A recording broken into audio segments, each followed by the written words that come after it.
You're probably watching this video because you are broke, you have no money, and want to make a lot of money or start a business. In this video, I'm actually going to answer that question and tell you the path to going from being completely broke to actually making a decent amount of money, to actually running your own business.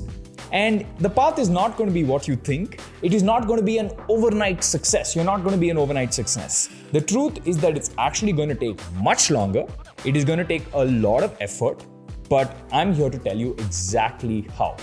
Ready? Step 1 is to actually realize that you still need some amount of money. Unless you're living with your parents where some of your expenses are covered for, usually you're not going to have a bag of money available behind you. What you need to do is actually go out into the workforce. That's right, you need to actually start by getting a job. Now, you might say, Varun, you've been so against jobs, you don't dislike jobs, blah, blah, blah. But that's not the truth. What I'm against is people getting into jobs that they really dislike and slaving away from 9 in the morning to 9 in the night doing something they don't like. But if your goal is to have some short-term liquidity to invest in your own business, then a job is the best option.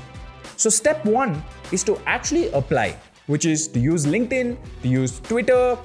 Twitter is better for startups, LinkedIn is better for larger companies, or to use one of the job boards. And this is coming from somebody who actually ran a job board.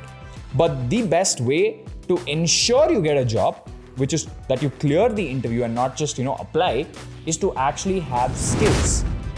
And I'll make it easy for you. I know you don't want to go watch more videos and go to Google. Here are the top 3 skills you should probably learn if you're planning to work from home and are just using it as a way to generate some liquidity. Learn either code, which is very difficult, takes a year, probably more than 1 year. Learn design, which is faster to pick up, but still very necessary.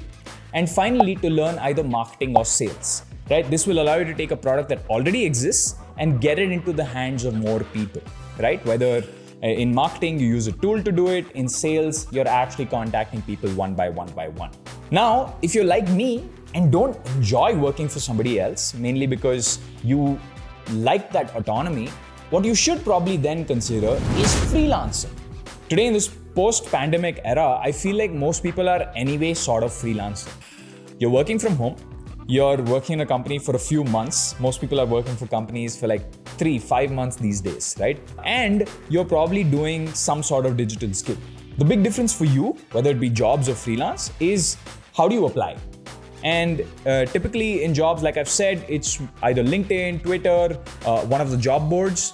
But with freelance, it's most likely platforms like Upwork. It's most likely the newer Indian platforms like, say, Truelancer. Right? So there are many of these, and all you have to do is go to Google and actually type freelancing platforms in India or freelancing platforms globally, and you'll find the list of the top ones. Now hear me out, and this is going to sound like hard work. You probably have to spend 12 to 18 months storing capital. And you do this by reducing your personal burn rate. That means no new iPhones. It means no splurging on some vacation because, hey, you have a plan. So you're saving that money and you save it in a very rational way. So maybe if you make $1 lakh a month, you're saving at least 70,000 rupees out of that with the intention that you're going to start a company in the next 18 months. It's hard work, it takes discipline, but if you are really passionate about building a company someday, then all you have to do is keep storing that capital and putting it inside a bank account, preferably in a fixed deposit. Now, during these grueling 18 months, there is something you need to do, and you will thank me for it later. What you need to do is you need to be meeting at least one person a week. That's right, either through Zoom or go out for coffee, it doesn't matter. But you need to be meeting one influential person a week. And it need not be the Prime Minister of India, right? I'm pretty sure you won't get access to Mr. Modi. Namaskara. So you should be looking to connect with people who have at least 500 to 1,000 followers on Twitter, preferably people who are like-minded and people who have complementary skills to you. So if you're a designer, start reaching out and meeting people who are coders. If you're a coder, start meeting designers or start meeting marketing or salespeople, right? The more vocal they are on social media, it's a wiser idea to actually reach out and be friends with them. What you're doing very intentionally is expanding your network. You will need these people someday, I guarantee you. It's just that that day is not today. So you build this repository, try to meet them offline if you can, try to build stronger, deeper relationships. I did this when I used the YouTube platform. So I met people like Sid or Prakhar, and I met all of them through this platform. And that was my network building, at least in the content space. Obviously, you guys might not be content creators, so you might actually spend a lot more time DMing people on Twitter and saying, hey, let's just catch up on a Zoom call. So now let's assume you have this network available at your fingertips, and you also have some amount of runway saved.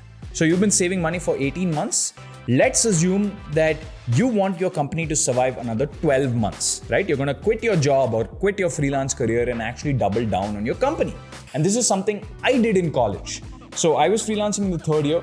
I was also freelancing a little bit in the fourth year. But then I saved up all that money and spent it all on the company that I wanted to run in the fourth year, which was the recruitment company that I started with my friends. I think your path should be the same, which means save up for 18 months for another 18 months of runway or 12 months of runway. Now this word runway comes from the word that airplanes use. They have a strip that they need to take off. So remember, taking off is not going to happen instantly. You're going to take some time on that runway and then eventually take off. So you need that runway period, which is what you've been saving all this money for. Now remember all those contacts, all those friends that you made over Zoom. What you're going to do is slowly start reaching out to the best of them. Because remember, you've had some time to evaluate them. You've had some time to make those relationships, to forge deeper relationships. What you're going to do is you're going to reach out to them and say, hey, I'm starting a company. Would you want to join along with me?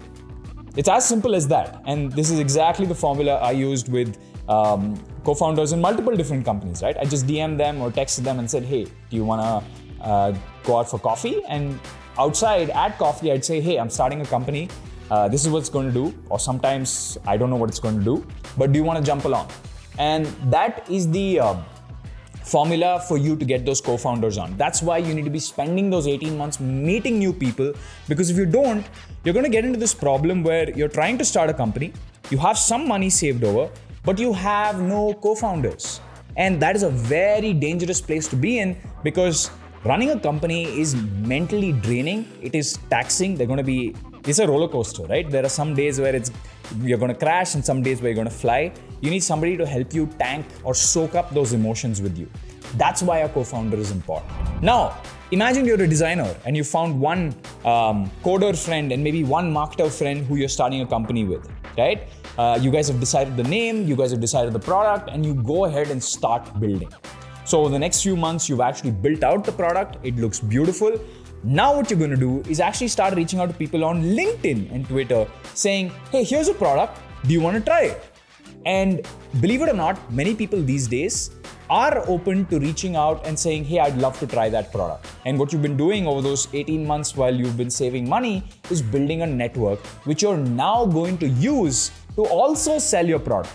So the same people that you've been reaching out to, meeting, talking to, you're also going to go and tell them, hey, I've built something. Would you like to try it? Because believe it or not, many of these people are going to be working in companies, and those companies might need the product that you're selling. And I do recommend that you do build something that will help the network you've built. Those few people that you've been meeting, you should constantly also ask them, hey, is there something you would like built or your company would like built? Or better yet, something that you personally want built. Those are the target markets to go after because you understand them best. You're not fully dependent on audience feedback. You actually can gain feedback by yourself because you know the market and you know what is necessary. Now there's maybe a 10, 15, maybe 20% chance that what you've built works out. The people actually enjoy what you've built and you start making money off of it. They're willing to pay you cash for it. There's also a very, very good and likely chance that it doesn't work out. People don't want what you've built, and you maybe give it another shot. That's why you took 18 months of runway rather than maybe say 3 months of runway, right? Because you'll be out of money by now. So you keep pushing on till you find something that people want. Keep tweaking the product a little bit till you find something that people want. And once people really want them, that is your takeoff. And that is your path to going from being completely broke to actually building a product you're proud of and something that has a chance of making money. you know, I made a video called How to Make 1 crore in 30 days, right? Even though the techniques in the video were legit, it's just that there's so much competition in those spaces. It's something I completely omitted from that video, right? I didn't even tell you guys about how much competition there is in being a broker or a used car salesman. There's insane competition there. But those have a chance of succeeding. Here, this path has a much higher chance of succeeding because you're doing it the slow and organic way. You're spending some time both building your capital base and your reputation. 2 swim lanes at once. So good luck, and I hope you guys make sure you save money and make sure you go for the prize. If you guys have watched this video and you liked it, please subscribe. And also share this video with the kind of people who you want to run a company with one day, right? Because not only is it important for you to save up some runway, it's also important for you to tell those potential co-founders to save up on runway, right? You can't run a business without capital. It's a pipe dream. It's not possible anymore. So also share this video with those potential co-founders because it is necessary for you to save. It is also necessary for them to save. Bye.